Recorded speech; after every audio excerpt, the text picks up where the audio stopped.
selamat berjumpa lagi dengan saya Feni Usviani. Pada materi kali ini kita akan melihat parasit dari protozoa.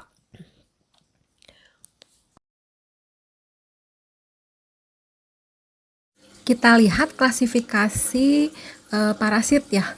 Dibagi menjadi 3 kelompok, ada kelompok zooparasit, kelompok yang kedua adalah fitoparasit, dan kelompok yang ketiga adalah spiroseta dan virus.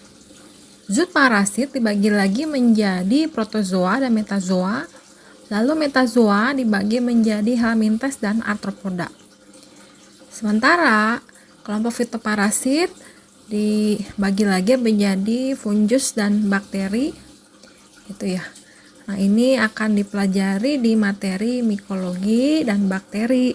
Sementara untuk virus itu akan dipelajari di materi perkuliahan virologi. Untuk parasitologi 1 kita akan mempelajari helminthes. Sementara untuk parasitologi kedua kita akan mempelajari parasit dari protozoa.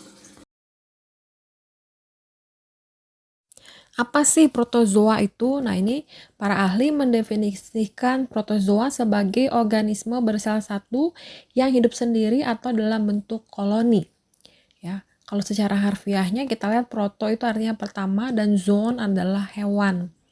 Nah, tiap protozoa merupakan satuan lengkap yang sanggup melakukan semua fungsi kehidupan yang ada. Jasad lebih besar dilakukan oleh sel khusus. Protozoa ini memiliki nukleus ya, yang berisi kromosom dan terletak di dalam sitoplasma. Pada beberapa protozoa, di dalam nukleus ini terdapat satu atau beberapa granula yang disebut dengan anak inti. Nah, jumlah inti pada protozoa bisa 1 atau bisa lebih dari 1.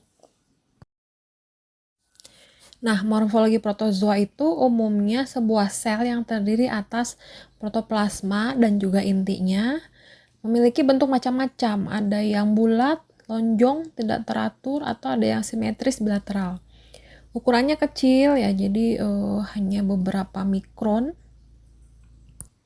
Dan biasanya digolongkan berdasarkan alat gerak. Nah, jadi kalau misalnya protozoa yang memiliki alat gerak kaki semu atau pseudopodia ini masuk ke kelompok rhizopoda atau amoeba. Sementara protozoa yang alat geraknya flagella ini adalah golongan flagellata. Lalu protozoa yang alat geraknya silia ini masuk ke kelompok Mastigopora atau ciliata.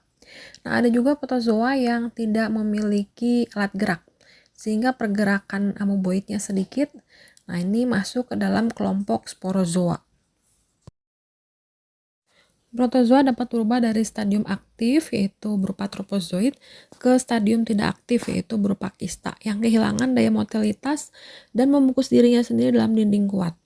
Nah, pada stadium kista, parasit protozoa kehilangan kekuatannya untuk tumbuh dan berkembang biak. Kista merupakan stadium bertahan dan merupakan stadium infektif bagi host manusia. Protozoa bisa berkembang biak atau bereproduksi secara aseksual dan seksual. Nah, kalau reproduksi aseksual ini berupa pembelahan biner. Jadi satu sel dia akan berkembang lalu membelah menjadi 2. Ya, atau pembelahannya ganda. Ya, misalnya dari satu sel menjadi lebih dari 2 sel gitu ya. Sementara kalau reproduksi seksual ini berupa konjugasi atau bersatunya gamet. Nah, dalam kondisi yang sesuai, mereka mengadakan pembelahan secara bertahap setiap 15 menit. Nah, ini adalah klasifikasi protozoa berdasarkan alat gerak yang sudah saya jelaskan di slide sebelumnya. Perhatikan contoh-contoh protozoa berdasarkan alat geraknya. Jadi, kalau yang protozoa dengan kaki semu, yaitu kelompok rhizopoda, ya, contoh protozoanya adalah Entamoeba histolytica. Nah, ini akan menyebabkan penyakit ambiasis.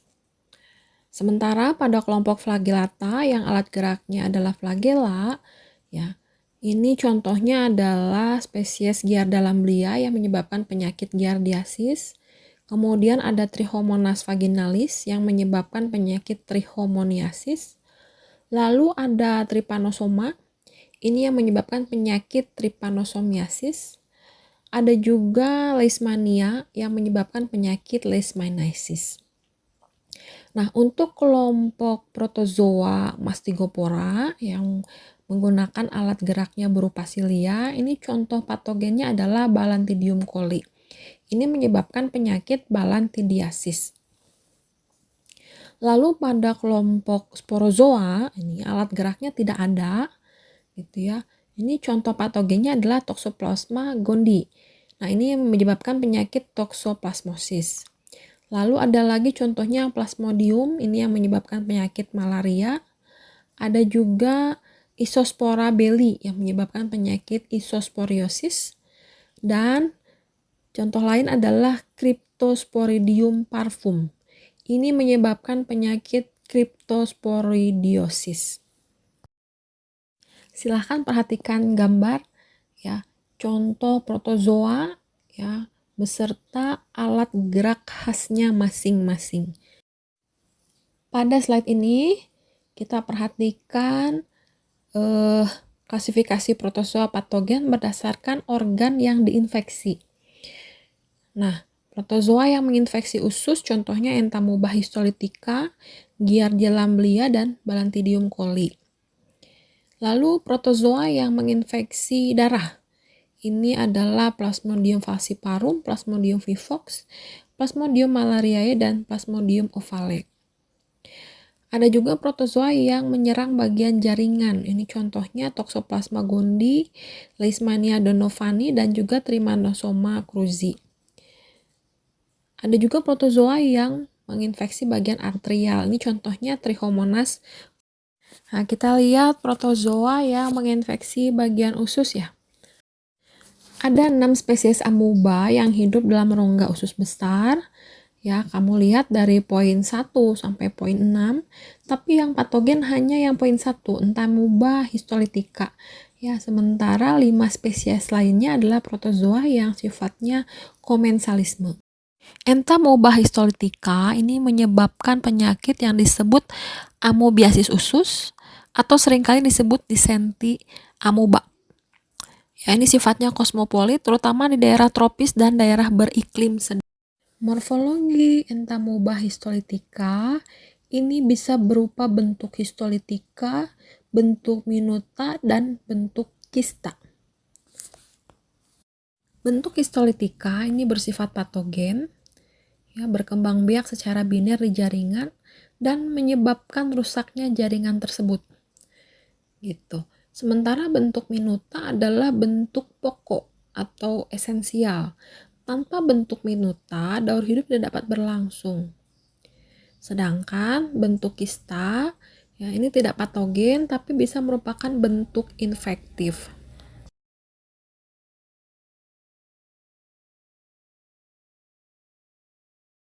Jadi Entamoeba histolytica ini bisa masuk ke dalam tubuh manusia melalui bentuk kista, ya, tertelan melalui organ pencernaan, lalu organisme di dalamnya akan aktif berkembang menjadi 4 stadium tropozoid metakistik. Stadium ini kemudian berkembang menjadi tropozoid di usus besar, lalu di rongga usus halus gitu ya, dinding kista dihancurkan, terjadi eksitasi dan keluarlah bentuk minuta yang masuk ke rongga usus besar. Lalu bentuk minuta akan berubah menjadi stadium tropozoid yang patogen.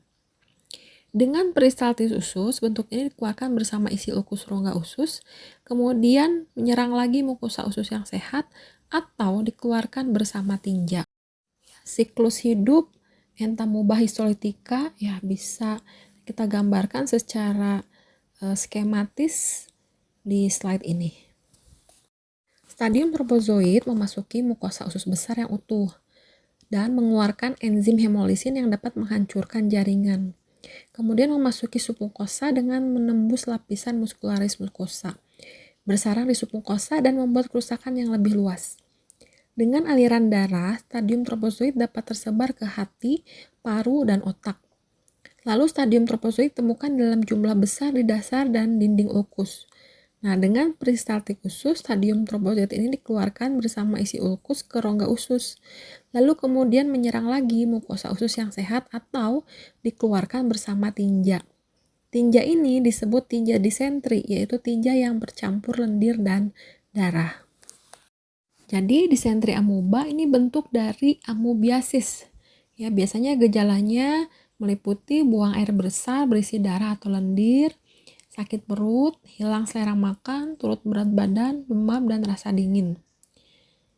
Tanda klinis amoebiasis kolon akut bila terdapat sindrom disentri disertai sakit perut. Biasanya gejala diare berlangsung tidak lebih dari 10 kali sehari. Pada disentri basilaris, diare dapat terjadi lebih dari 10 kali sehari.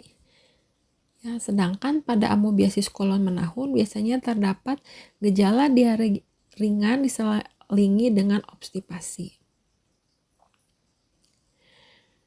Nah, bisa juga terjadi suatu eksaserbasi akut, ya, penyebaran keluar usus, terutama ke hati. Pada amoebiasis hati biasanya didapatkan gejala berat badan menurun, badan terasa lemah, demam, tidak nafsu makan, disertai pembesaran hati yang disertai nyeri ketika ditekan. Diagnosis bisa ditegakkan dengan menemukan etamoeba histolytica, bentuk tropozoid dan kista dalam tinja. Nah, bisa juga dilakukan pemeriksaan darah yang menunjukkan adanya leukositosis. Bila pada pemeriksaan amoeba tidak ditemukan, maka perlu dilakukan pemeriksaan tinja 3 hari berturut-turut. Selain itu, bisa dilakukan pemeriksaan serologi darah, juga proktoskopi. Berikut ini adalah beberapa faktor terjadinya amoebiasis. Yang pertama adalah warga negara berkembang yang memiliki kondisi sanitasi lingkungan yang buruk. Yang kedua, imigran dari negara berkembang. Yang ketiga, traveler gitu ya, yang mendatangi negara berkembang. Keempat, komunitas, ya, orang yang hidup dalam komunitas, misalnya di asrama yang memiliki kondisi sanitari yang buruk.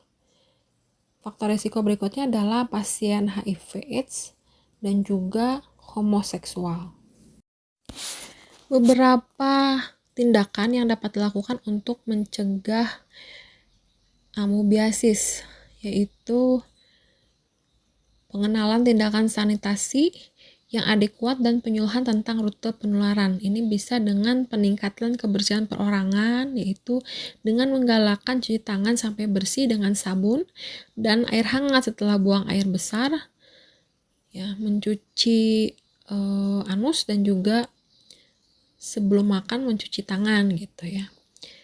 Kemudian hal yang bisa dilakukan berikutnya adalah air yang dimasak sampai mendidih, ya, terutama untuk air yang akan diminum.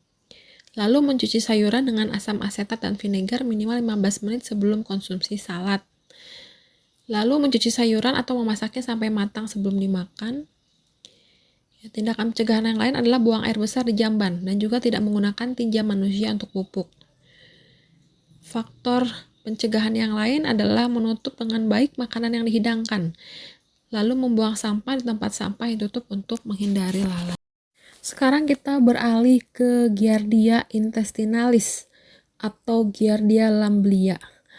Ya, ini kita lihat pada ilustrasi ya bahwa di sini pendaki gunung gitu ya atau peserta camping gitu ya bisa terinfeksi Giardia lamblia karena dia mengkonsumsi minuman yang sudah tercemar. Nah, ini hati-hati untuk para pendaki gunung atau untuk peserta camping. Untuk giardiasis, diagnosisnya sama dengan amoebiasis. Ya, bisa dilakukan pemeriksaan tinja untuk menemukan bentuk kista atau tropozoidnya. Ini bisa dilakukan dengan teknik pewarnaan Ziehl-Neelsen perbesaran 100 kali. Lalu untuk mendukung juga bisa dilakukan tindakan serologi dengan ELISA atau pemeriksaan DNA dengan PCR.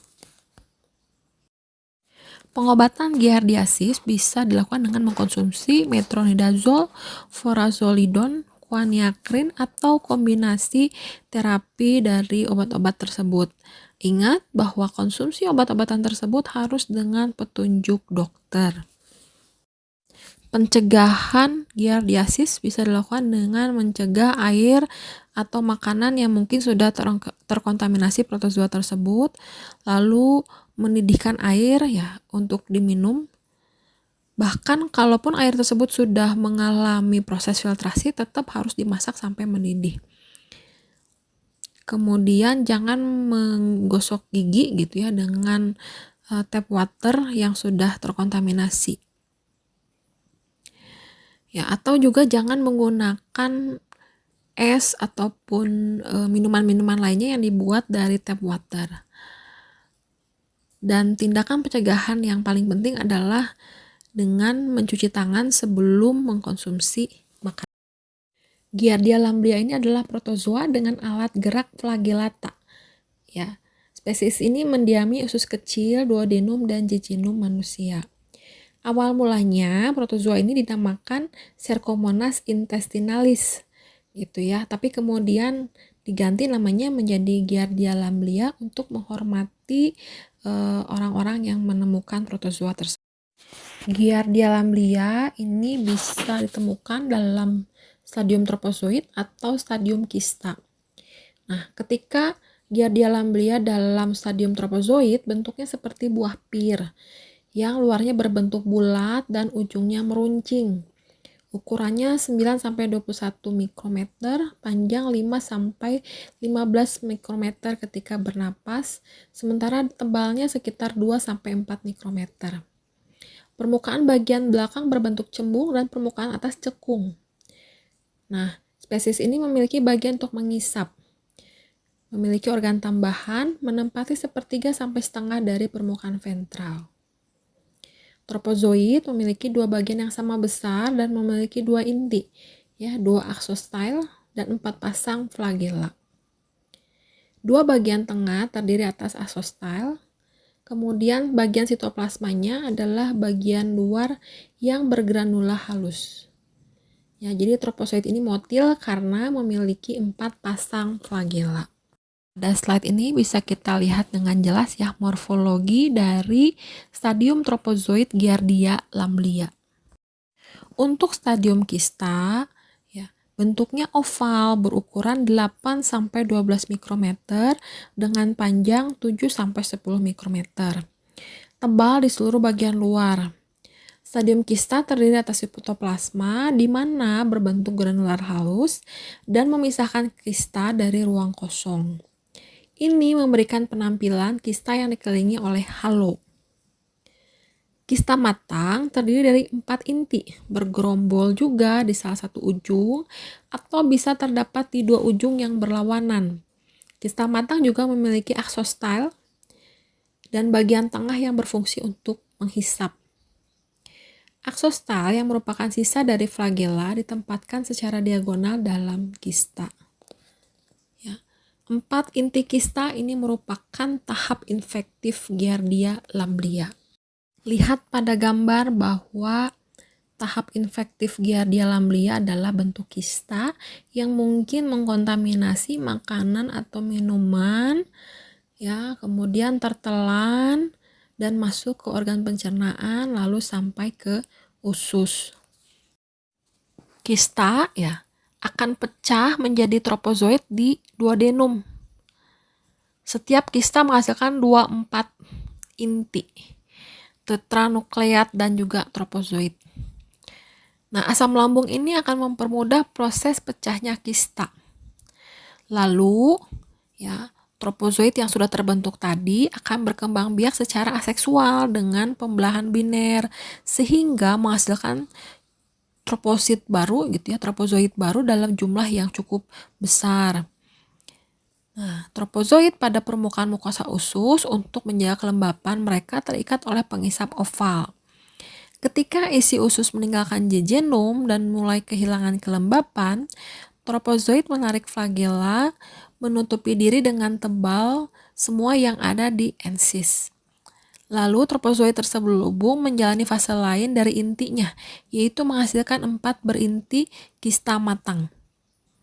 Keempat kista matang berinti adalah bentuk infektif dari parasit.